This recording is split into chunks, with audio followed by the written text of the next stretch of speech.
At Thanksgiving, my sister discovered I had $12 million and my family demanded I give it to her, claiming she deserved it more. Hello everyone, before we begin today's video, I need your help. We've noticed that the channel is losing traction, and subscribing is one of the best ways you can help us. It's quick, free, and allows us to continue bringing you great content. Your support means everything. Let us keep this channel growing collectively. Thank you very much. Now, let's begin the video. Using a throwaway for obvious reasons, with certain specifics modified to preserve anonymity. So I'm Sarah, 38, female, and I need to get this off my chest. Do you know those family dynamics in which one child can do no wrong while the other appears to be invisible? Yes, welcome to my life. Everything was very typical until I was 8. I was an only kid, and while my parents were not particularly warm and fuzzy, they were present, I suppose. Mom would help me with my homework, and Dad would occasionally take me fishing on Lake St. Clair. We weren't the Brady Bunch, but we were fine. Then came the night that would change everything. I recall my Aunt Kelly showing up at 2 a.m. and telling me to pack a suitcase because Mom was in the hospital. My sister, Rachel, was on her way, but something was wrong. She wasn't meant to arrive for another 2 months. The following few weeks were a flurry of hospital visits and hush chats. Rachel was really little. She looked like one of my baby dolls, but with all these tubes and cables, I wasn't allowed to touch her or get too close. That was the first time I felt it, an invisible wall forming between me and the rest of my family. When they eventually brought Rachel home, our house turned into a sterilized bubble. Mom had an obsession with germs. I'm talking industrial-strength disinfection throughout, hand sanitizer stations in each room, and constant cleaning. The harsh odor of bleach still causes me distress to this day. But here's the bit that really messed me up. Whenever I showed the slightest symptom of illness, I was whisked off to either Grandma Marie's or Aunt Kelly's house. I mean every time. Sneeze once, pack your bags. A mild cough, you're off to see Grandma. At first, I thought it was enjoyable. Grandma Marie would make cookies, and Aunt Kelly had a fantastic collection of Nancy Drew books that I was working my way through. But children are not stupid. After a while, you begin to understand what is actually going on. You are not being sent away on adventures. You are being handled as a threat. As if your entire existence could damage your beloved sister. I tried everything to gain their attention in a healthier manner. Honestly, everything? Got all A's? Mom would scarcely look up from Rachel's most recent doctor's appointment calendar. Won first prize in the scientific fair with a project about renewable energy. Dad just asked if I could store the display board in the garage since Rachel is allergic to cardboard dust. Is this even a thing? The real kicker came when I was 12. For months, I'd been practicing for the school talent show, teaching myself to perform Bridge Over Troubled Water on the piano. I know it's a little too obvious. Rachel had a 99.1 degree Fahrenheit fever on the night of the show. Guess who did not have anyone in the audience? Meanwhile, 2 weeks later, the entire family, including both sets of grandparents, attended Rachel's 15-minute flute recital, during which she essentially killed hot cross buns. Rachel immediately learned how to use the system. By the age of 7, she had outgrown any real health difficulties, but that didn't stop her from performing. Headache? Must remain home from school. Feeling tired? Someone else, guess who, should perform her tasks. Worried about a test? Mom would literally call the school to have the deadline extended. I began spending more and more time in my room, immersed in books about art history and antiques. It's funny how life works out sometimes. My room became my sanctuary, mostly because Rachel claimed she was allergic to my lavender air freshener, so it was the only place she wouldn't go. Do you know what is actually wrong? When she pretended to be sick, a part of me felt grateful. At the very least, I'd be taken to Grandma Marie's, where someone would ask about my day or be interested in what I was about. Grandma was the one who sparked my interest in vintage jewelry. She had an incredible collection of costume pieces that she let me organize and catalog. I suppose I should have regarded it as prophetic. The worst thing wasn't even the clear favoritism. It was how they rewrote history to excuse their actions. Rachel just needs more attention because she had such a rough start. Sarah's always been so independent. Sarah understands that her sister has special needs. Number I did not comprehend. I was a child who didn't understand why having a good immune system made me less deserving of love. Looking back, I can see how these years shaped me. The persistent message that I was somehow unsafe or inconvenient to be around doesn't just go away.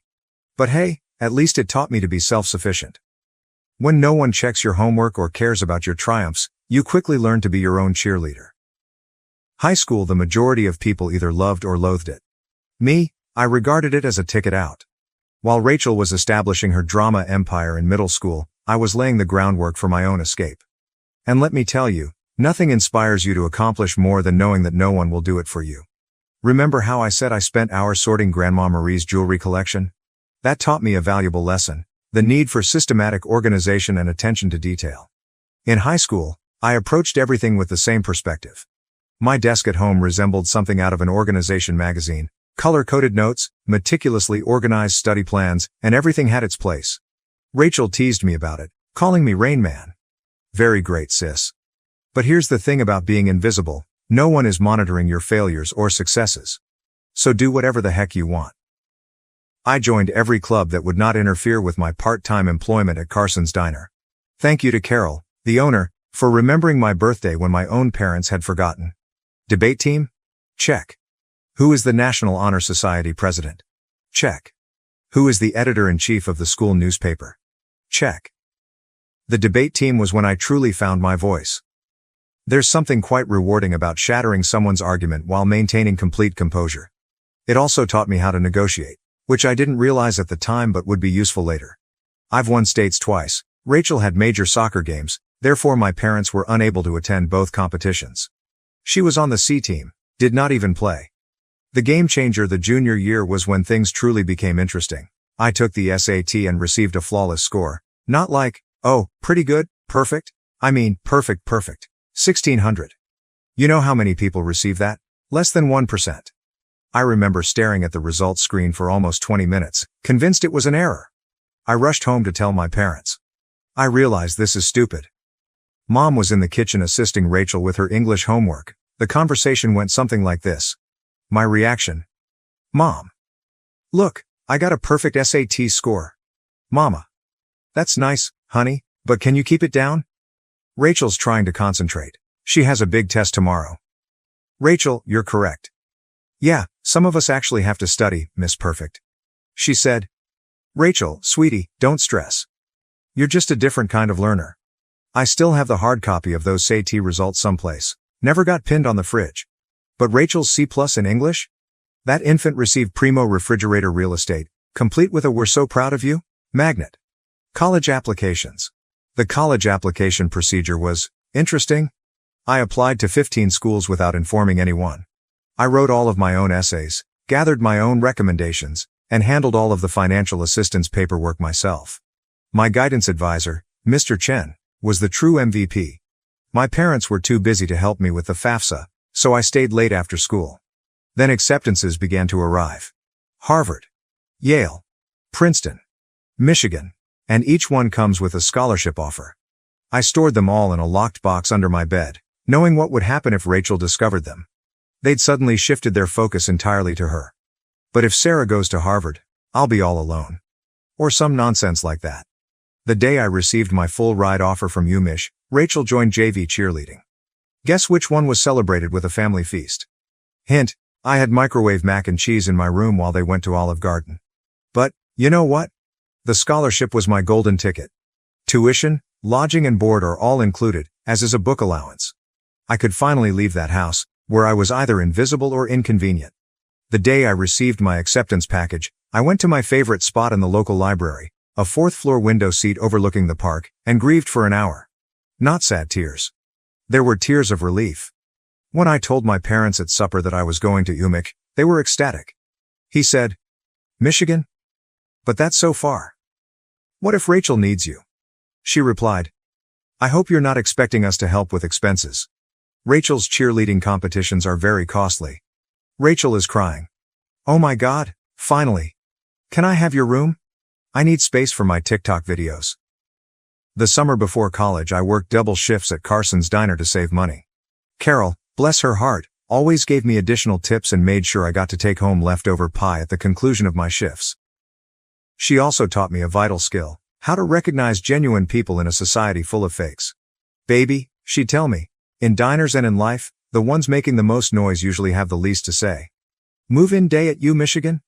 My folks couldn't attend because, surprise, Rachel had a cheerleading competition.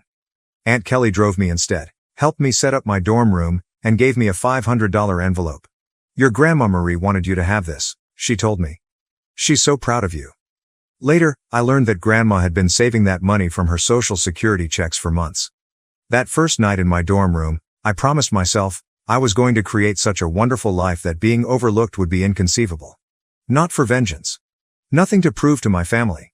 But what about the 8-year-old girl who used to get sent to Grandma's house for sneezing? College and the beginning of something new. College went by in a flurry of all-nighters, instant ramen, and heavenly independence. I graduated summa cum laude from the University of Michigan. Not that my folks noticed. They were too busy helping Rachel transfer to her third college in 2 years. But this is where the plot takes an unexpected turn. I got an entry-level job at Everett and Phillips Auction House in Detroit. I won't use the real name for obvious reasons, but if you're in the business, you probably know who I'm talking about. A genuine high-end establishment, many old money clients, that type of transaction. I began with their estate sales business, which involved documenting the belongings of wealthy individuals after their deaths. Not exactly glamorous, but it paid the bills. The breakthrough. My first several months were very standard, logging countless china sets, categorizing vintage furniture, and so on.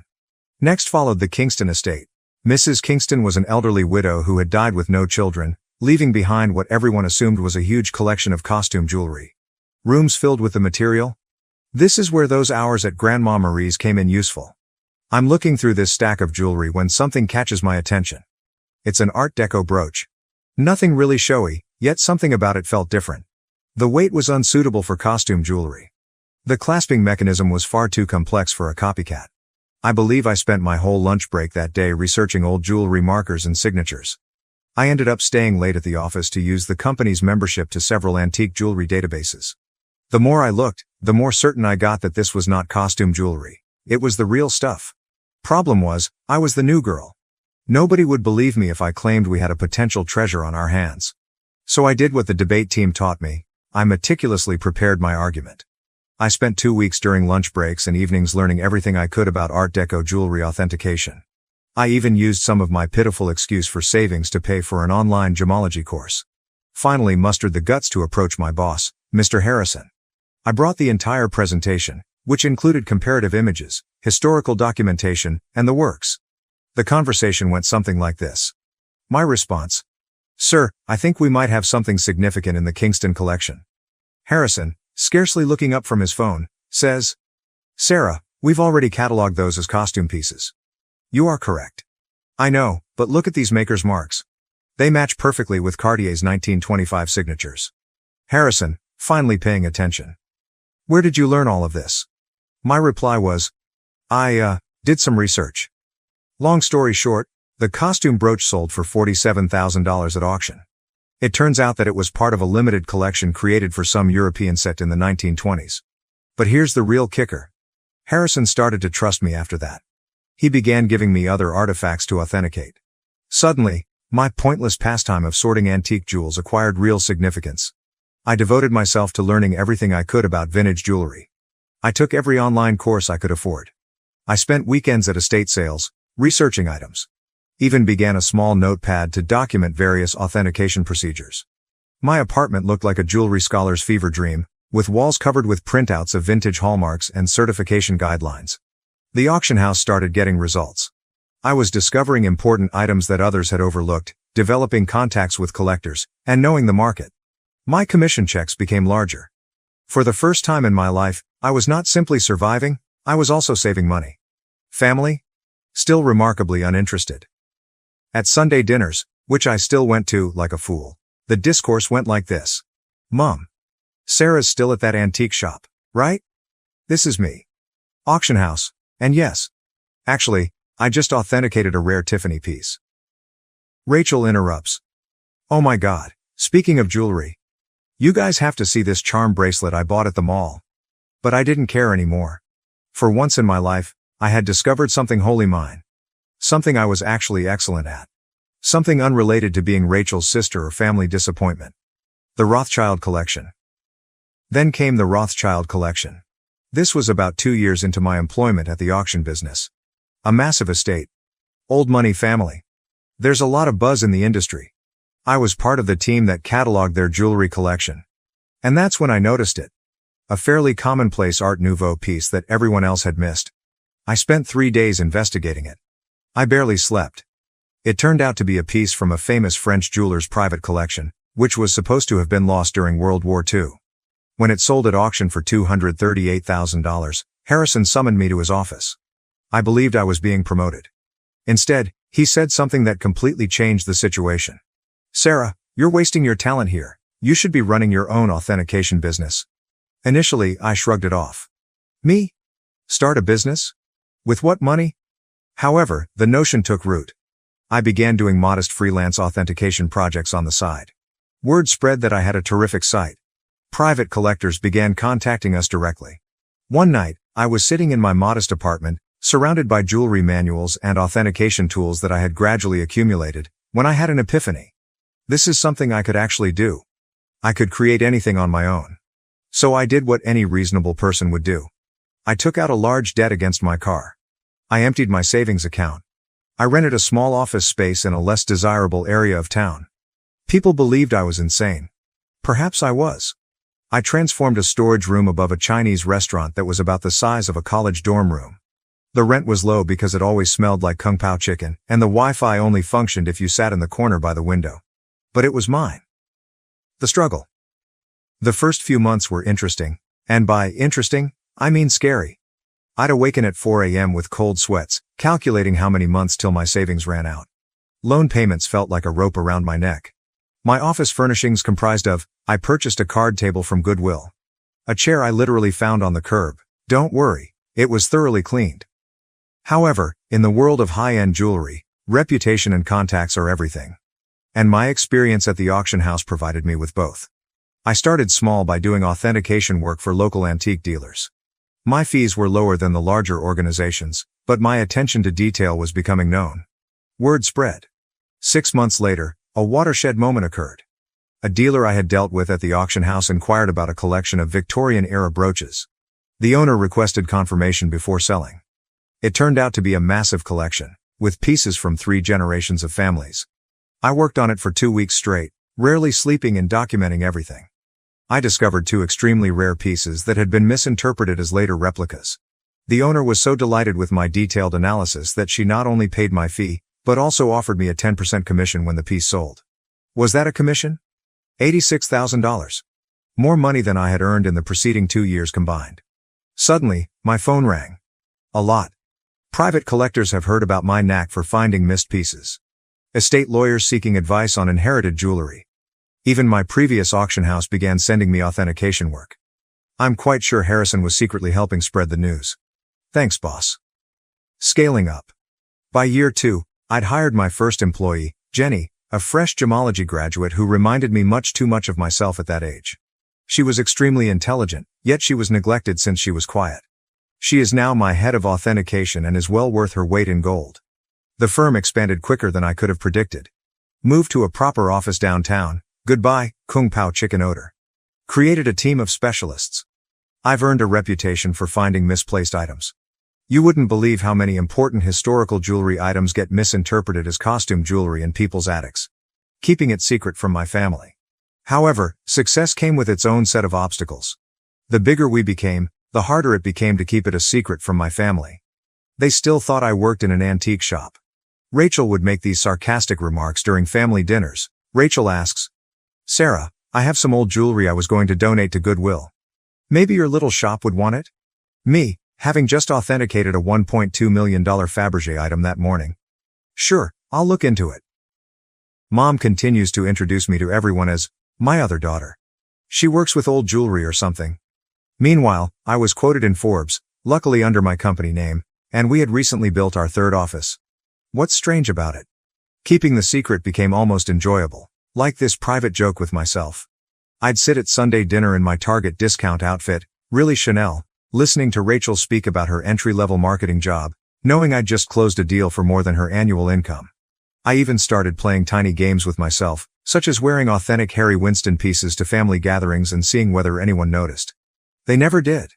Rachel once spent 20 minutes showing off her expensive $200 Michael Kors watch. I was wearing a vintage Patek Philippe that cost more than her automobile. Managing growth. However, the real challenge was managing growth. By year 5, we'd established offices in Detroit, Chicago, and New York. I spent more time on airplanes than in my own bed.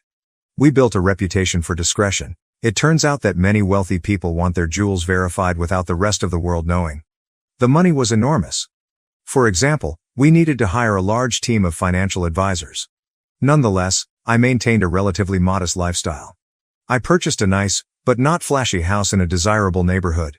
I drove a high-end, but not obvious car. The only place I truly splurged? My home office.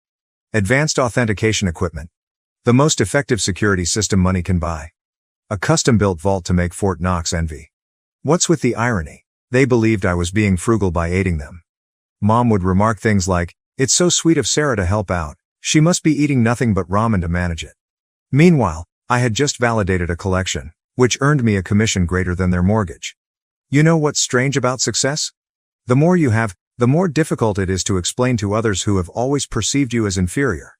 It's like explaining color to someone who has only seen black and white. They lack the necessary context. By this stage, my company was doing really well. We had the Midwest's high-end jewelry authentication industry cornered, and our reputation was solid gold, pun intended. But every Sunday, I'd travel to my parents' house for dinner, playing Sarah, the modest antique shop worker. The cognitive dissonance was becoming ludicrous. I'd spend my mornings on conference calls with Dubai collectors, my afternoons authenticating million-dollar pieces, and my evenings at my parents' house in carefully chosen normal clothes, eating Mom's overcooked pot roast while Rachel dominated the conversation with stories about her latest marketing triumph. Usually something like bringing her boss's coffee without spilling it. A defining moment. One Sunday is very memorable in my mind. I had just completed a huge transaction, authenticating a missing Cartier piece that had been resting in someone's safe deposit box for 40 years. Was it just the commission? 7 figures. I drove directly from the meeting to my parents' place, still euphoric from the successful authentication. She said, "Sarah, honey, is everything okay? Your clothes are looking a bit worn." "Oh, trying to save money," I said, wearing a $3,000 cashmere sweater that I had purposefully chosen for its subtle appearance. Rachel responded, "Well, if you'd gotten a real job instead of playing with old jewelry." Your dad. Rachel, be nice, not everyone can be as successful as you. I almost choked on my pot roast, trying not to laugh. The anonymous transfers monthly payments to my parents began about this time. Aunt Kelly informed me that they were struggling to pay Rachel's educational loans and medical bills. Mom casually stated that they might have to sell the house. I couldn't let that happen. Despite everything, it was still the home I grew up in. So I initiated an anonymous monthly transfer of $5,000 to their account. When asked, I said I was giving $1,000 by living on rice and beans. They imagined the rest came from Aunt Kelly or another family. Rachel, of course, claimed responsibility for inspiring family members to help. Watching Rachel spend my money. The money was helpful, but it also had unexpected consequences. My parents began treating me with a strange combination of sorrow and patronizing pride. As if I were some kind of noble poverty case, sacrificing everything to support the family. Meanwhile, Rachel's spending became more extravagant. She'd arrive for dinner with new expensive bags, claiming they were outlet finds. They weren't. I can recognize a genuine Gucci at 20 paces. She began taking extravagant vacations and bragging on Instagram about her fortunate life. I'm very convinced she used my support money for shopping sprees. However, I remained silent. The irony was simply wonderful. The MBA drama. Then came the college fund drama. Rachel revealed that she wants to return to school for her MBA. Another private university, of course. Only the best for the golden child. Mom contacted me in tears, explaining how they couldn't afford it. I say, maybe Rachel could look at state schools? They have good programs too. My mother. Oh honey, you don't understand? Your sister needs to maintain certain standards. But, speaking of assisting, may I increase my monthly contribution for a few years? I increased it to $7,000 per month. My accounts were unaffected. But witnessing them compliment Rachel for taking initiative with her education, while presuming I was living on ramen to help out, that stung a little. The actual kicker? I was giving a guest seminar at the same business school Rachel wanted to attend. My family didn't know that. The dean personally invited me to give a lecture on luxury goods authenticity and business growth.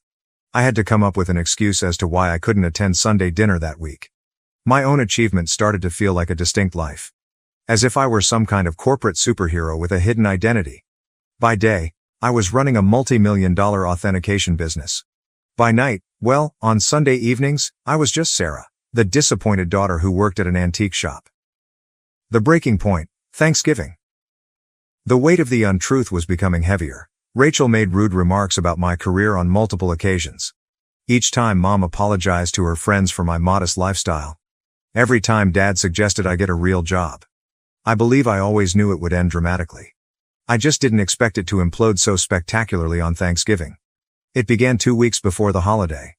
Mom called, weeping about her back discomfort. She had been diagnosed with a herniated disc, and the notion of cooking Thanksgiving dinner for 20 guests overwhelmed her.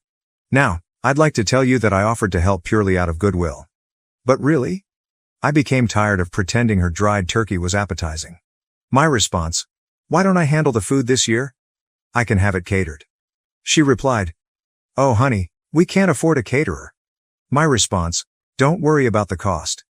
I've been saving up. Mom, concerned. You're not taking out a loan, are you? I coordinated everything with a high-end catering firm that I use for business gatherings. They do incredible work, the kind of food that makes you wonder why you ever bothered to prepare yourself. It cost more than my folks thought I earned in 2 months, but whatever. Thanksgiving morning dawned, and I was feeling quite good. I had my laptop with me because I needed to monitor a major online auction in Hong Kong. This magnificent Art Nouveau necklace was for sale, and I had a customer who was interested in authentication if they won the bid. The lunch arrived on schedule, and everything was properly prepared. Rachel, of course, had to respond. Rachel inquired. Store-bought stuffing? Really, Sarah, Mom's is so much better. This is from the girl who once set off the smoke alarm while making toast. Mom was apologizing to everyone for not cooking herself, but you could tell they were enjoying the meal. Rachel shut up after tasting the maple-glazed Brussels sprouts, which, by the way, cost more per plate than her weekly grocery budget. I stepped away from supper and dessert to check my laptop. The auction was getting intriguing, and I needed to be prepared in case my client won.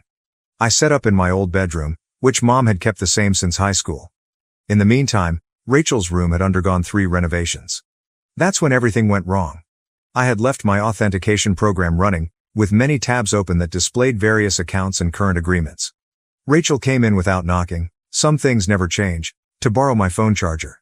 She saw my laptop screen and realized this was her chance to finally expose how pathetic her older sister was. Rachel, smirking. Let's show everyone what Sarah's really been up to. Before I could stop her, she took my laptop and walked into the dining room.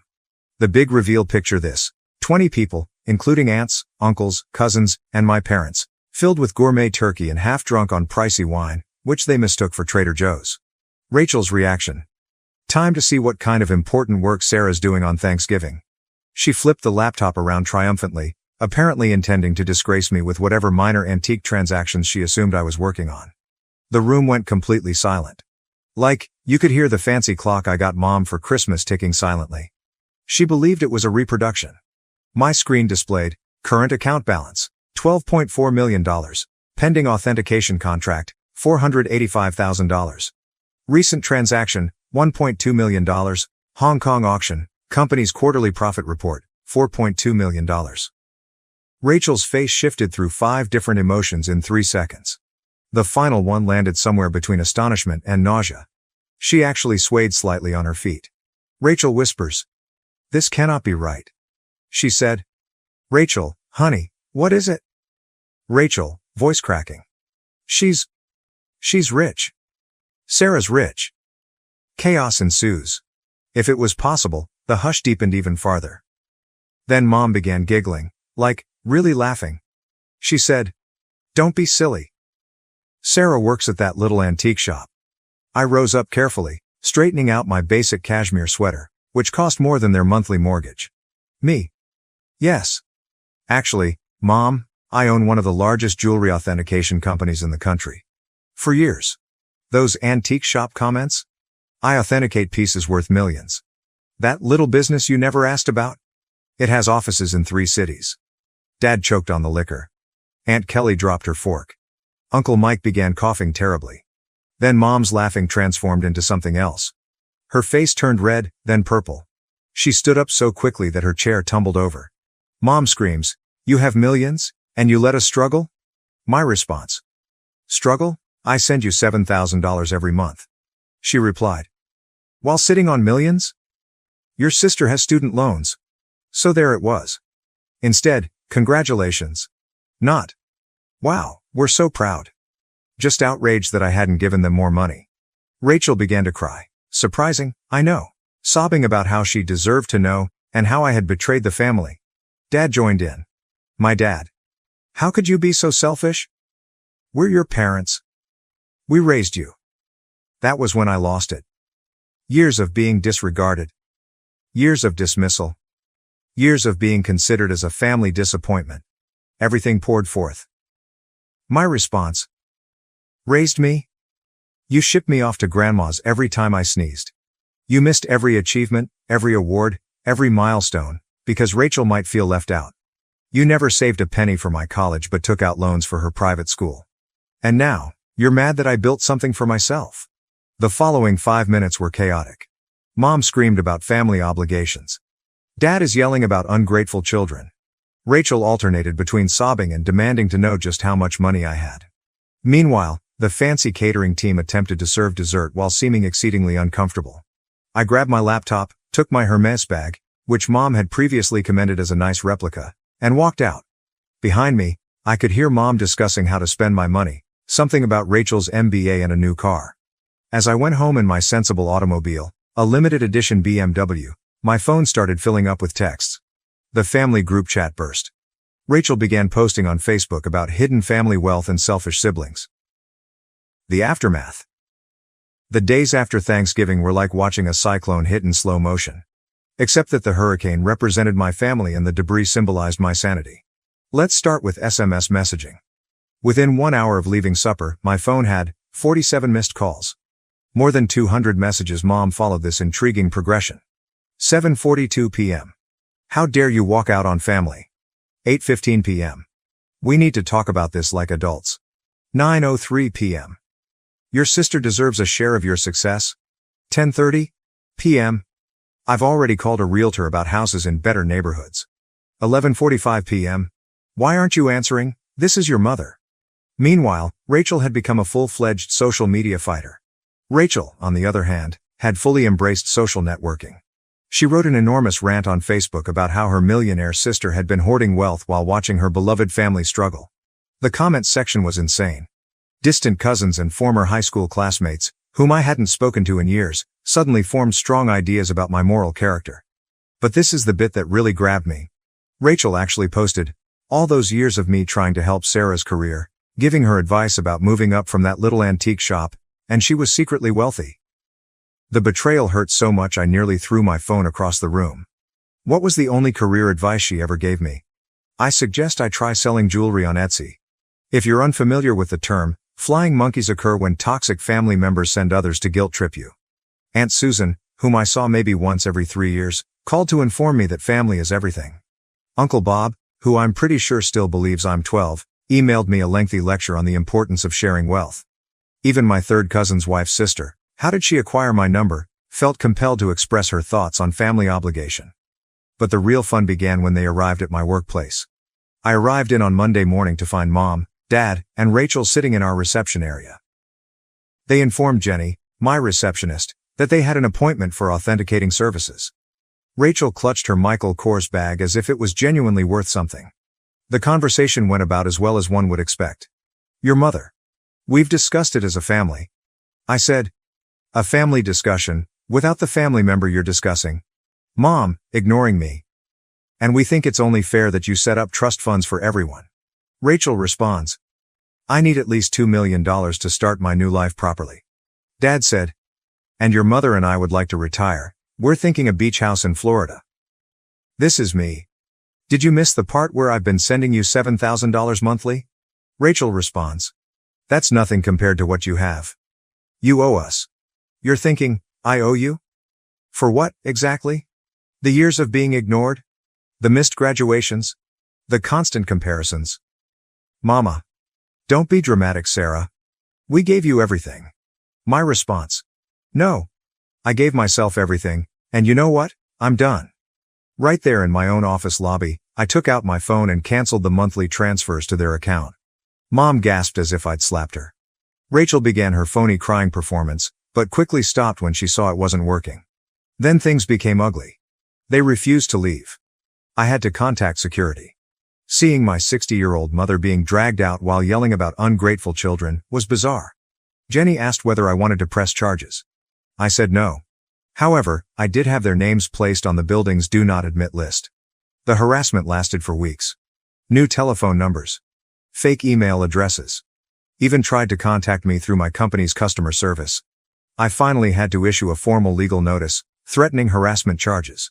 Mom then played her final card. She called Grandma Marie. But here's the thing about Grandma Marie, she is wiser than all of them together. How did she respond? Good for Sarah. About time someone in this family succeeded on their own terms. Mom did not speak with her for 2 months after that. It has been 6 months since Thanksgiving. I relocated to a new home, with better security. I changed all of my numbers. What about the company? We are doing better than ever. It turns out that my family problems attracted several high-profile clients who respected my caution in the circumstance. Rachel continues to write passive-aggressive updates about toxic wealth and family betrayal. According to what I've heard, she is beginning her own jewelry authentication firm. Good luck on that. Mom and Dad finally stopped trying to contact me when my lawyer wrote them an official letter outlining how the harassment charges would affect their lives. They're now informing everyone that they never wanted my money anyway, and that they're praying for my salvation. What's the best part? For the first time in my life, I feel liberated. No more Sunday dinners full of sly insults. No more downplaying my accomplishments to spare their feelings. No longer financing for the Rachel show. My therapist believes I am finally establishing healthy limits. I say, I am finally living authentically. So, that is my story. Reddit?